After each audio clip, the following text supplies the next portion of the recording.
Avez-vous déjà souffert de symptômes d'engourdissement génital à vélo? Si oui, vous n'êtes pas les seuls et aujourd'hui je vais parler des causes et solutions à ce problème.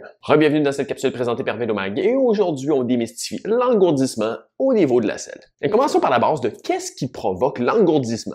C'est assez simple, c'est une surpression au niveau du périnée qui limite le flux sanguin et nerveux qui crée l'engourdissement. Mais les raisons de la pression excessive sur le périnée peuvent être multiples. Et je vais vous les énumérer. Si on commence par la base, évidemment, l'ergonomie de la selle va jouer un rôle important. Une selle avec peu ou pas d'ouverture centrale comme cette selle peut définitivement créer plus d'appui et plus de pression sur le périnée. Mais c'est pas non plus le seul facteur au niveau de l'ergonomie de la selle qui peut être en jeu dans l'engourdissement. Oui, parce qu'entre autres, une selle qui est généreusement et mollement coussinée peut augmenter la pression sur le périnée. Oui, parce que les appuis osseux du bassin, plutôt que d'être bien supportés et bien appuyés sur la selle, vont un peu plus s'enfoncer dans le rembourrage très moelleux. Donc, comme les appuis osseux s'enfoncent davantage dans la mousse, la mousse se disperse vers les endroits de moindre restriction. Donc oui, la mousse peut se disperser et davantage se concentrer sur les tissus mous du périnée. Parfois, une selle trop étroite peut être un enjeu. Si les appuis osseux, comme les ischions,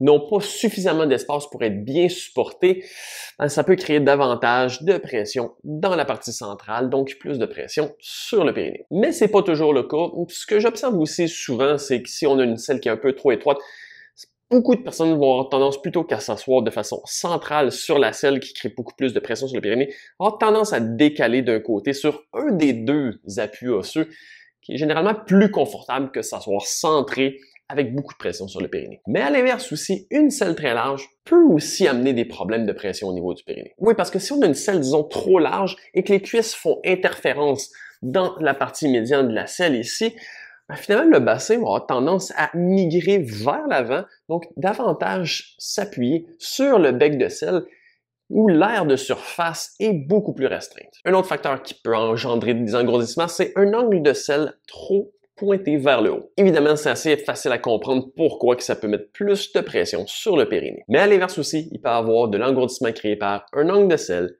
trop vers le bas. Ce qui est un problème parce que plusieurs font cette modification dans le but d'enlever la pression sur le devant de la selle, sur le périnée. Et parfois, oui, à court terme, ça peut sembler aider. Le problème devient à long terme parce que finalement, un angle vers l'avant crée beaucoup d'instabilité et soit un glissement du bassin vers l'avant et on se retrouve avec le même concept que je parlais avec une selle trop large, que finalement, on se ramasse appuyé davantage sur le bec de selle, sur une aire de surface beaucoup plus restreinte, beaucoup plus concentrée au centre, sur le périnée. Une autre problématique que je vois encore beaucoup ici aussi en studio, c'est une hauteur de selle excessive, qui, oui, bien évidemment, met davantage de pression dans l'entrejambe. Un autre facteur au niveau du positionnement qui peut grandement contribuer aux engourdissements, c'est une portée au guidon qui est excessive. Oui, parce que si le guidon est trop loin, ce qu'on va souvent voir comme compensation, c'est pour réduire cette portée, cette extension excessive au niveau du corps pour rejoindre le guidon.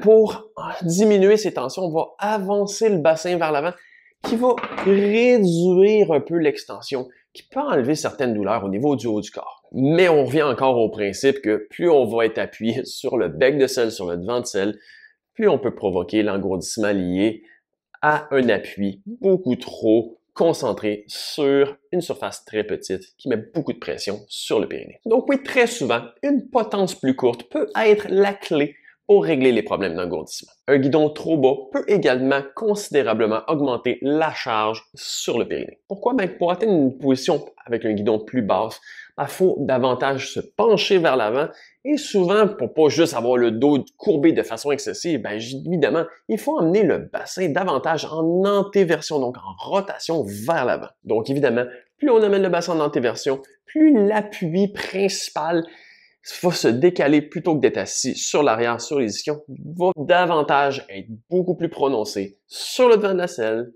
sur le périnée. Donc c'est pour ça que oui, souvent des positions plus sportives ou comme des positions comme en triathlon ou en contre-la-montre peuvent être particulièrement problématiques au niveau des engourdissements. Et parfois, ça peut être le facteur limitant numéro 1 à adopter une position plus sportive, plus agressive. Oui, parce que comme par exemple, ici en studio, je peux régulièrement avoir des personnes dont la mobilité est irréprochable et un très bon maintien musculaire. Donc, tous les facteurs sont là pour être capables d'atteindre et de maintenir une position très sportive, très agressive. Mais même si c'est convenable d'un point de vue postural, ben parfois cette position-là va amener trop de pression sur le périnée. Et si on a moindrement de personnes qui vont y avoir une sensibilité, ben finalement, même si on a toute la volonté et la mobilité pour garder cette position agressive, ben l'engourdissement devient trop inconfortable. Et là, même si on a toutes les capacités posturales de le faire, ben non, il faut adopter une position plus relevée, moins agressive. Et vous, avez-vous déjà souffert d'engourdissement à vélo? Et quelle a été votre solution? N'hésitez pas à me dire ça dans les commentaires et je vous dis à la prochaine.